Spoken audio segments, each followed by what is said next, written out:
Le Rwanda a accueilli depuis quelques jours Son Altesse Sérénissime Albert II, prince de Monaco, et en ce moment, nous avons le plaisir à la télévision rwandaise de l'accueillir.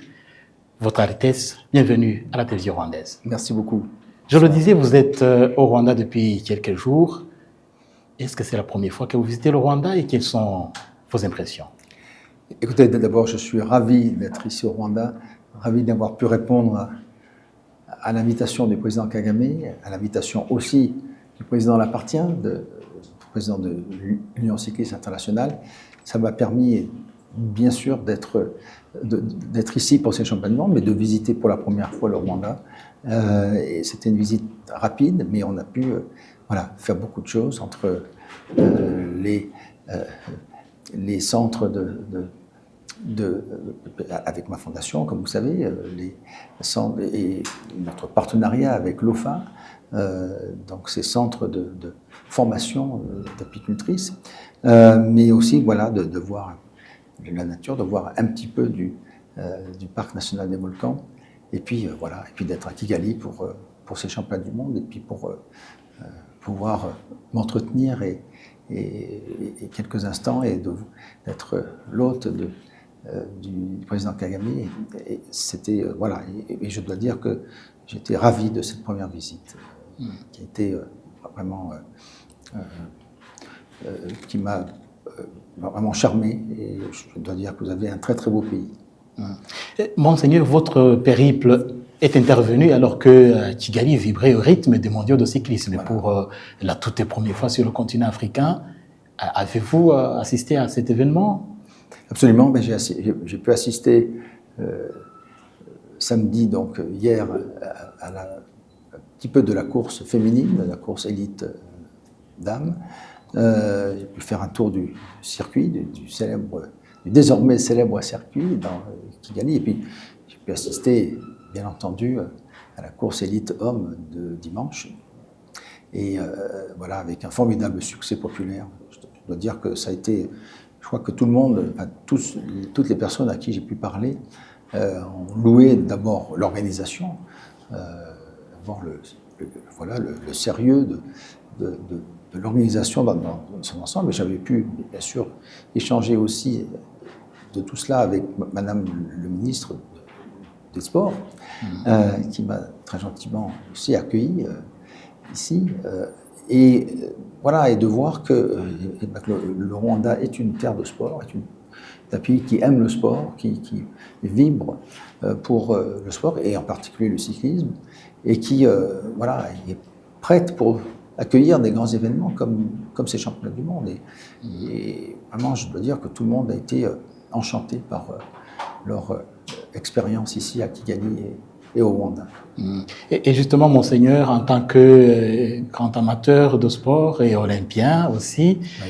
Et comment estimez-vous l'importance d'un tel événement pour le Rwanda et pour le sport mondial en général? D'abord, je pense, c'est ça, le président Kagame me l'a confirmé, qu'il y a une vraie volonté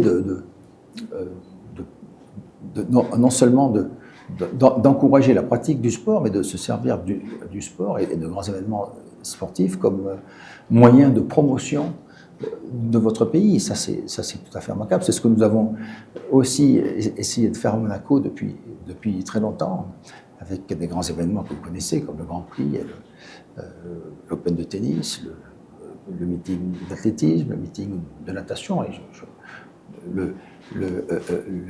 la compétition équestre.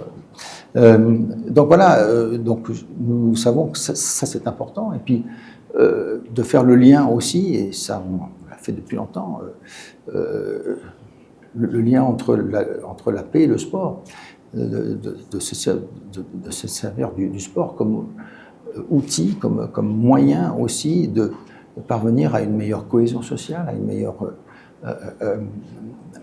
meilleure entente, non seulement dans le pays, mais aussi vis-à-vis de l'extérieur. Et ça, c'est très important. Je n'ai pas besoin de vous souligner l'importance par tous les moyens possibles, d'amener nos sociétés à vivre en paix. Et à notre époque, au vu de tous les conflits qui sont encore, je dirais, présent dans le monde, eh bien, on a besoin de tels événements pour, faire qu'on puisse tous se rencontrer par le sport dans une ambiance fraternelle et solidaire et surtout de paix. Et justement, Monseigneur, vous le soulignez, est-ce que vous pensez que le sport peut être un vecteur d'épanouissement, de développement, et a une capacité de pouvoir fédérer? Absolument, c'est ce que nous avons essayé de faire au travers de l'organisation Peace and Sport, auquel quelques dirigeants de votre pays, dirigeants de sport de votre pays nous ont rejoints parce que cette organisation organise différents forums pour montrer des exemples grâce à des fédérations, grâce à différents acteurs, dans des zones où il y a eu un conflit, donc dans des pays post-conflit, ou qui ont eu des problèmes sociaux importants, eh bien, justement, qu'on a pu utiliser, qu'on a pu faire la promotion du sport, mais de tous les sports, pour amener plus de cohésion sociale, plus de valorisation, de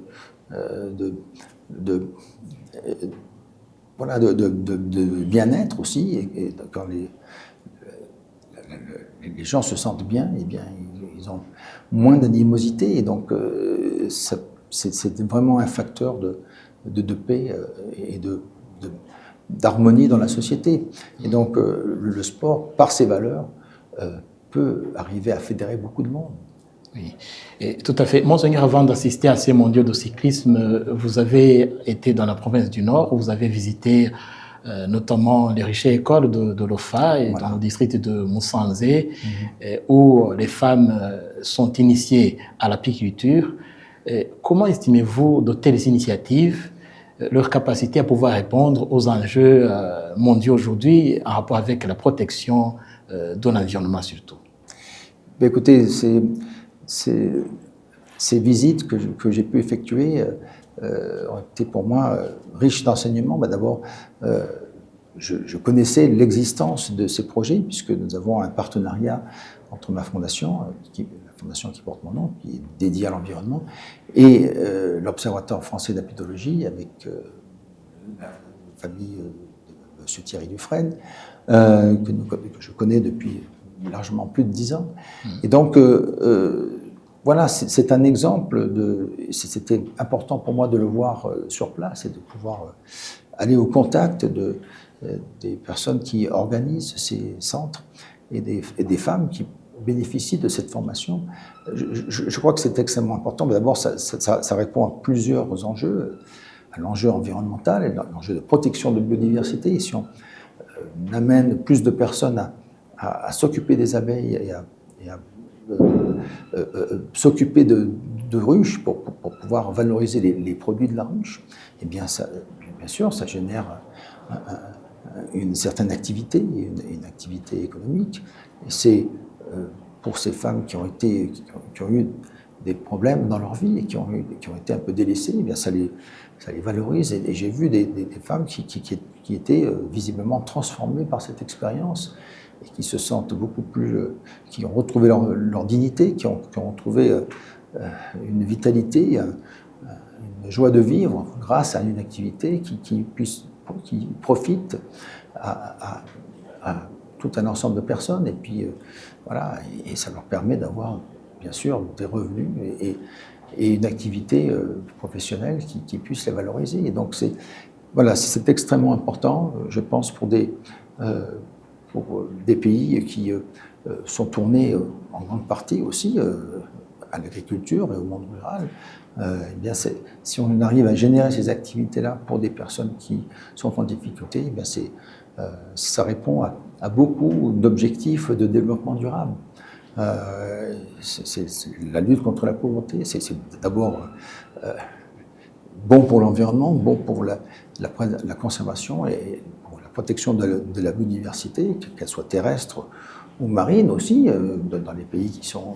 il y a d'autres activités qui peuvent être faites, qui sont faites dans des pays qui sont au bord de l'océan, au bord des mers, mais aussi, mais là on parle d'activités de biodiversité terrestre. Et voilà, c'est la lutte contre la pauvreté, c'est des activités agricoles, si vous me permettez, qui sont raisonnables, qui sont durables. Et c'est cette durabilité qui est tout à fait importante à amener dans différents pays. Oui, monseigneur, votre visite au Rwanda intervient juste après votre participation aux travaux de l'Assemblée générale des Nations unies à New York. Oui. Est-ce que de telles initiatives dont nous parlions, vous pensez qu'elles peuvent répondre aux négociations internationales en cours pour le moment pour la protection, surtout de la planète? Bien sûr, vous savez, tout ce qui peut contribuer à renforcer nos intentions et tout ce que les pays signataires de l'accord de Paris, de la COP 21 à Paris, tous ces engagements pour réduire nos émissions de gaz à effet de serre, pour protéger la biodiversité, pour aller vers un monde plus durable, eh bien, toutes ces intentions doivent être répétées, doivent être remises à jour constamment. Et on a tendance, la tendance, quand il y a d'autres problèmes de sécurité et de maintien de la paix, et d'autres problèmes économiques, on a tendance à mettre au bas de la liste toutes ces bonnes intentions, mais il faut absolument, c'est pour ça que je me permets, bien sûr, je ne suis pas le seul, il y en a beaucoup d'autres qui le répètent dans des enceintes d'organisations internationales, comme les Nations Unies, eh bien, il faut répéter, il faut constamment que ces enjeux liés à l'environnement et liés à un développement durable soient au haut de tous nos agendas. D'abord, c'est pour répondre à nos engagements et pour confirmer nos engagements. On s'est engagé, donc ça veut dire quelque chose. Il y a des pays qui ont déjà reculé sur leurs engagements. Oui. Mais c'est aussi le seul moyen que nous avons pour essayer de réduire notre impact, l'impact de nous, humains, sur notre nature et sur notre environnement. Et donc, il faut absolument que nous soyons fidèles à ces engagements parce qu'il y va de la santé de notre planète. Et oui. Si notre planète est en mauvaise santé, nous serons en mauvaise santé. Oui. Et justement, parlant toujours de l'environnement, parce que c'est un enjeu crucial aujourd'hui, oui. Le Rwanda est reconnu pour ses politiques ambitieuses en matière de protection de l'environnement. L'on citerait par exemple l'interdiction des plastiques. Et c'est un sujet que vous auriez abordé avec son Excellence le Président Paul Kagame au cours de vos échanges? J'ai pu, bien entendu, échanger un petit peu de toutes ces problématiques, de tous ces enjeux avec le Président Kagame. Et je l'ai félicité d'ailleurs pour son engagement et l'engagement du Rwanda pour plus de durabilité, pour la lutte contre différentes pollutions, et notamment la pollution plastique. Nous aussi, à Monaco, nous avons interdit, par exemple, les plastiques à usage unique et les sacs plastiques, notamment. Ça, c'est depuis presque 3 ans maintenant. Donc, voilà, on a beaucoup de préoccupations communes. Et j'étais très heureux, et je suis très heureux de voir que le Rwanda est assez exemplaire dans son approche. D'ailleurs, on le voit bien quand on va en voiture depuis l'aéroport jusqu'au centre de Kigali, il y a garder Kigali propre et vert. Donc c'est un engagement visible par tous, mais qui est vraiment effectif. Puis vous avez aussi beaucoup de campagnes de ramassage d'ordures et tout cela, ce qui se fait dans d'autres pays, mais là je pense que c'est vraiment tout à fait systématique et c'est, voilà, ça entre dans les habitudes de la population. Et ça, c'est très important. Quand ça devient d'abord, quand ça devient un plaisir aussi de participer à un effort collectif comme ça, mais ça, c'est une démarche vraiment qui va après va se prolonger avec les générations, puisque vous avez un pays très jeune. Je pense que lorsque les jeunes de maintenant seront adultes, ils auront un comportement beaucoup plus responsable, et ça c'est extrêmement important. Oui, et justement le Rwanda est engagé, mais nous savons aussi que votre principauté de Monaco est pleinement engagée pour le respect de l'environnement, de la biodiversité. Oui. Est-ce que vous pensez que le Rwanda et Monaco peuvent unir leurs voix pour justement peser sur les négociations au niveau mondial pour le respect de l'environnement, de la biodiversité, surtout que les voix ne sont pas toujours harmonisées sur le plan international? Bien sûr. Écoutez, je suis tout à fait ouvert, nous sommes tout à fait ouverts à Monaco de collaborer encore plus avec le Rwanda sur ces sujets-là. Je crois que vous savez, dans les organisations internationales, mais encore plus la principale, celle des Nations Unies, eh bien, chaque pays a une voix, et même les petits pays. Le Rwanda est beaucoup plus grand que Monaco, mais nous sommes tous dans la catégorie des petits pays, si vous voulez, très modestement, hein, je dis ça.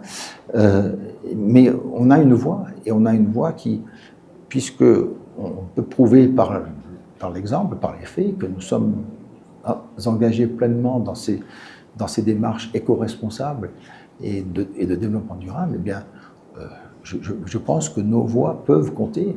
Et donc, il faut absolument que nous harmonisions nos efforts pour amener d'autres à être, on l'espère, aussi engagés que nous le sommes.